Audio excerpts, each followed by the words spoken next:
today's topic is going to be the organisational mental filter of bias. Bias is really looking for certain facts to support your conclusion. So take this bus here. You go to the NHS and say, look at this bus. And they put on the mental filter glasses of organisational bias. And they go, really? You're coming to us saying that there's a bus in this picture, but we can't see the bus. You must be mistaken. This is what we see. We see a picture with no bus. And this, I think, is classic mental bias. We can't see the bus because it doesn't support our professional, organisational, individual bias.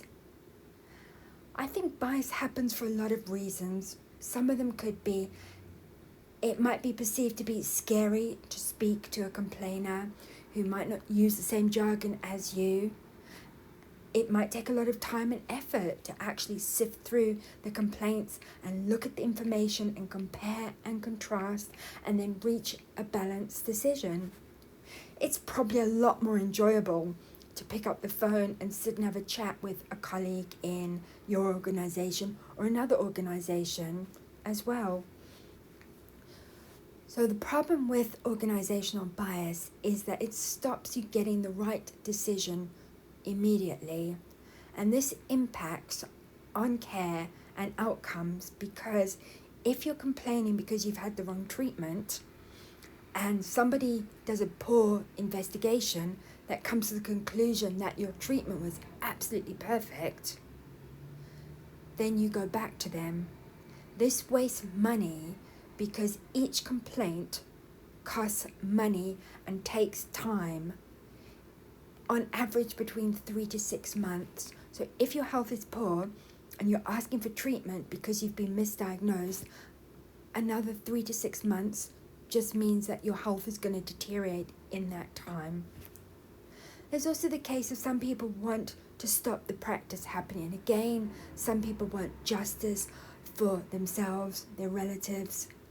And that doesn't happen if somebody arrives at a conclusion and that conclusion is considered to be 100% right just because of the professional deference given to them, because of the professional qualification they hold.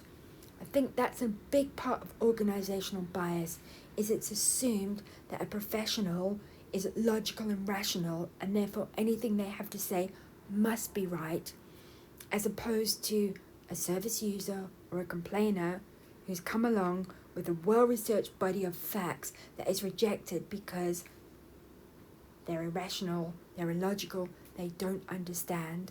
And it's this organisational bias that needs to go.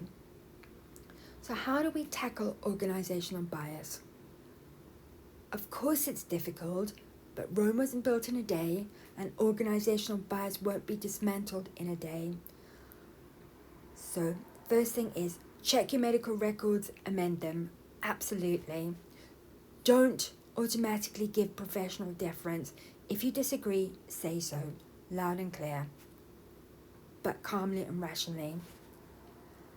Go onto social media, start naming and shaming organisations who treat you badly. Good luck.